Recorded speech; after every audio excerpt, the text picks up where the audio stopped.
Mums ir vislielākais Ventspils potenciāls. Mēs savā laikā nesapratām, mēs ļoti lamājam tos cilvēkus, kas aizbrauc uz ārzemēm strādāt. Mēs pret viņiem ļoti negatīvi attiecamies. Bet īstenībā tas ir zelta fonds. Tas ir mūsu zelta fonds. Tie katrs cilvēks, kas strādā ārzemēs, tie briljanti, kuri jādabū atpakaļ. Viņi strādā globālās starptautiskās korporācijās, viņi strādā par galveniem menedžeriem, viņi strādā par menedžeriem.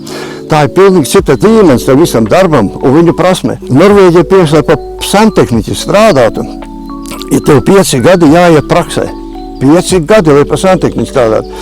Tad jūs stādāties priekšā, kāda līmenī, profesionāla līmenī ir tie cilvēki. Ja mēs viņus dabūsim, ja sāksim mēs viņus vilkt atpakaļ uz Latviju, uz Ventspilu, ja mēs viņus iesaistīsim darbā ar viņu zināšanām, tad mēs ātri no tās bedres sāksim līst ārā. Jo mums vienkārši nav, Ventspilī šobrīd nav ne menedžeri, mums nav cilvēki, kuri varētu izstrādāt attīstību programmas un kuri varētu strādāt pie attīstību programmas realizēšanas. Jo vienkārši mums trūkst cilvēki, profesionāli sagatavot cilvēki nav.